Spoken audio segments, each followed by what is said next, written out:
Morning students, welcome you again on my YouTube channel. Last lecture में आप लोगों ने ट्रांसफार्मर के बारे में हम लोगों ने डिस्कस किया था। हमारा पार्ट 1 था, उसमें ट्रांसफार्मर मैंने बताया। ट्रांसफार्मर जो टॉपिक है वो बहुत इंपॉर्टेंट है।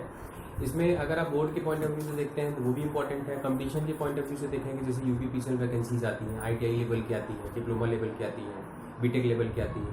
तो ये जो ट्रांसफार्मर टॉपिक है, इससे कम से कम 8 या 10 क्वेश्चन जो होते हैं वो आते हैं। ठीक है, तो हम लोगों ने पार्ट फर्स्ट में देखा था कि एक ओवरव्यू मैंने आपको ट्रांसफार्मर का दिया था कि किस तरीके से ट्रांसफार्मर काम करता है, उसके फंक्शंस क्या क्या होते हैं, है ना।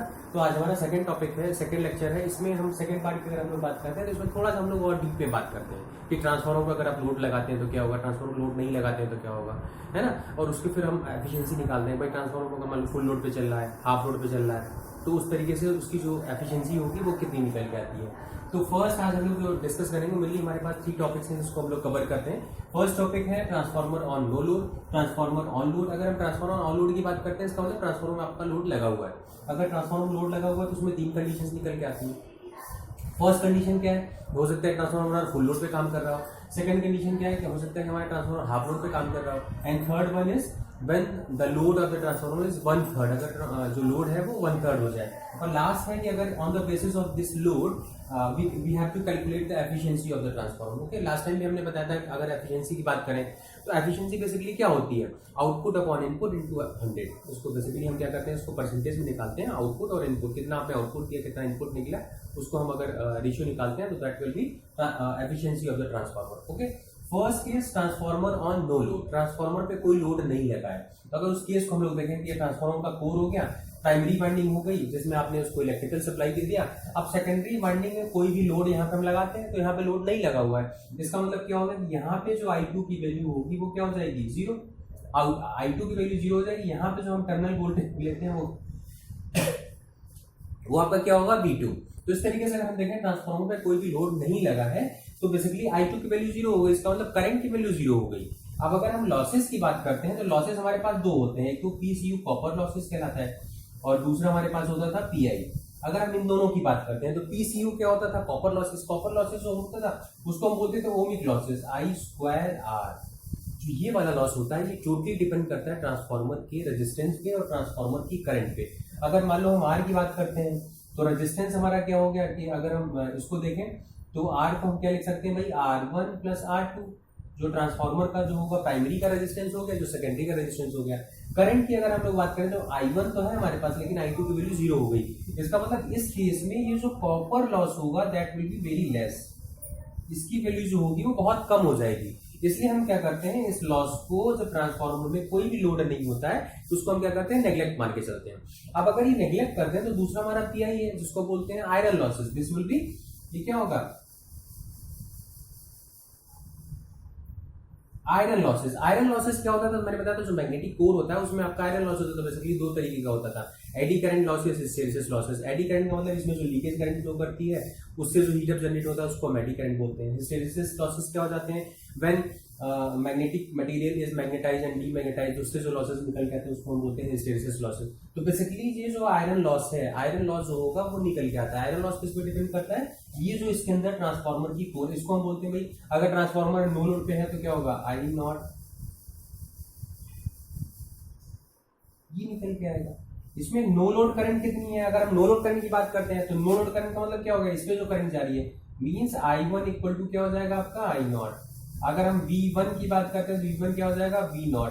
cos थीटा क्या हो गया आपका, पावर फैक्टर। पावर फैक्टर इस तरीके से अगर इसको हम समराइज करते हैं कि जो सेकेंडरी वाइंडिंग पे कोई भी लोड नहीं लगा होता तो ट्रांसफार्मर ऑन नो लोड कहलाता है। इस टाइम जो हमारे पास सेकेंडरी करंट होती है उसकी वैल्यू 0 हो जाती है। उससे क्या होगा कि जो हमारे पास कॉपर लॉसेस होते हैं जो टोटली करंट पे डिपेंड करते हैं उसकी वैल्यू कम हो जाती है। इसलिए उसको हम क्या करते हैं, as compare to iron losses उसको हम नेग्लेक्ट कर देते हैं, राइट। तो जो आपके पास आयरन लॉसेज होंगे, आयरन लॉस की वैल्यू क्या होगी आपके पास, I0 V0 होगा, cos थीटा होगा, पावर फैक्टर होगा। इस तरीके से हम क्या करते हैं, आयरन लॉस की वैल्यू हम निकाल लेते हैं। Okay, come to next topic, हमारे पास ट्रांसफार्मर ऑन नो लोड। अगर ट्रांसफार्मर ऑन लोड है तो क्या वैल्यू निकल के आती है, अगर ट्रांसफार्मर पे आपने लोड लगा दिया। अगर हम ट्रांसफार्मर पे लोड लगाते हैं इसका मतलब क्या, ट्रांसफार्मर पे आप लोड यहाँ लगाएंगे। अगर ट्रांसफार्मर पे लोड लगेगा तो उसकी 3 कंडीशंस होगी। हो सकता है ट्रांसफार्मर फुल लोड पे होगा, ट्रांसफार्मर हाफ लोड पे हो सकता है, ट्रांसफार्मर आपका 1/3 लोड पे हो सकता है। इसका मतलब जो हमारा ट्रांसफार्मर की लोड है अगर उसको हम चेंज करते हैं तो क्या चेंज होता है। तो बेसिकली आपके पास जो कॉपर लॉसेज है जिसको हम पीसीयू बोलते हैं, मैं फिर से बताता हूँ, जो कॉपर लॉसेज है that will depend upon I²R। इसका मतलब जो करंट की वैल्यू है वो उसके स्क्वायर टर्म पे डिपेंड करता है। इसका मतलब अगर हम करंट की बात करते हैं on full load, full load जो होगा वो करंट अगर मान लेते हैं वो I2 हो गई, तो हाफ लोड पे क्या हो जाएगा, हाफ लोड पे क्या हो जाएगा कि I2 डिवाइडेड बाई 2 का स्क्वायर, तो ये क्या हो जाएगा I2² अपॉन 4, ये आपकी वैल्यू निकल के आएगी, ये आपका हाफ लोड पे करंट की वैल्यू हो जाएगी। अगर मैं कहता हूं कि नेक्स्ट हमारे पास है 1/3 लोड,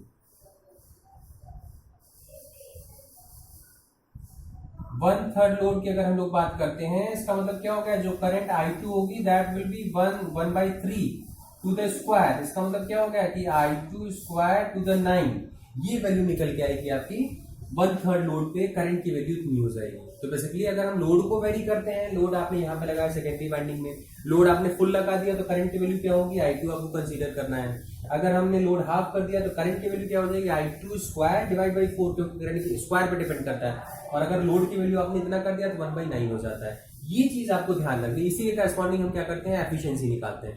लास्ट लेक्चर में हम लोगों ने पढ़ा था कि efficiency is denoted by eta, eta से डिनोट करते हैं। इन टर्म्स ऑफ लॉसेस की अगर हम लोग बात करते हैं तो हमने क्या लिखा था कि V2I2 cos theta upon V2I2 cos theta plus losses, losses हमारे क्या क्या है, एक तो PI है प्लस PCU, तो ये हमारे लॉसेस निकल के आते हैं। और इसको अगर हम मल्टीप्लाई करते हैं किससे, 100 से, तो इसकी एफिशिएंसी निकल के आती है, इन टर्म्स ऑफ परसेंटेज निकल के आती है। ये क्या हो गया, ये हमारा ट्रांसफार्मर की एफिशिएंसी निकल के आती है, that will B first case full load, full load निकल के आती है। अब अगर हम हाफ लोड की बात करते हैं, इसका मतलब यहां जो हमारे पास करंट की वैल्यू निकली वो जरा मैं लिख लेता हूं। तो फुल लोड पे कितनी निकली, I2, और हाफ लोड पे कितनी निकली, I2 डिवाइडेड बाई 4, और इसके 1/3 पे कितनी निकली, I2 divided by I2² divided by, अगर आप देखें तो यहां से वैल्यू हमारी निकली 1/3 पे, अगर हम लोग देखें तो बाई 3 हो जाएगा, तो यहां से वैल्यू निकल के आएगी बाई 3, तो ये 1/3 पे होगा। अब I2² पे डिपेंड करता है, इसका मतलब क्या है कि अगर हम फुल लोड की बात करते हैं तो ये हो गया। हाफ लोड की बात करते हैं तो क्या हो जाएगा, हाफ लोड में करंट की वैल्यू क्या हो जाएगी, 1/4। यहां से अगर हम देखें तो हाफ लोड की एफिशिएंसी क्या निकल के आएगी, हाफ लोड पे क्या होगा, करंट की वैल्यू हो जाएगी हाफ, और हाफ का स्क्वायर क्या हो गया 4। इसका मतलब क्या हो गया, किसके जो एफिशिएंसी निकलेगी, V2I2 divided by 2 cos theta, V2I2 divided by 2 cos theta plus PI constant losses है, constant losses will not depend on current, so इसकी वैल्यू क्या होगी, सेम रहेगी। बट PCU की वैल्यू किस पे डिपेंड करती है, PCU की वैल्यू करंट के स्क्वायर पे डिपेंड करती है। PCU क्या होगा, I2/2 का whole square into R, that will be I2 divided by 4 into R, तो ये हो जाएगा। तो यहाँ क्या होगा, PCU का डिवाइडेड बाई 4 से मल्टीप्लाई हो जाएगा, है ना। तो ये क्या हो जाएगा, ट्रांसफॉर्मर ऑन हाफ लोड, ये हाफ लोड की हमारी वैल्यू निकल के आ जाएगी, राइट। अगर हम लोग बात करते हैं नेक्स्ट, हमारे पास कंडीशन है 1/3 पे। 1/3 पे क्या हो जाएगा कि जहां जहां करंट की वैल्यू है वो 3 से डिवाइड हो जाएगा, ये जो करंट की वैल्यू है वो 3 से डिवाइड हो जाएगी। PI क्या है, कांस्टेंट लॉसेस है, इस पे कोई इफेक्ट नहीं पड़ेगा। जो PCU है ये PCU के स्क्वायर पे डिपेंड करेगा, तो ये क्या हो जाएगा बाई 9। ये कौन सी एफिशिएंसी निकल के आएगी, एट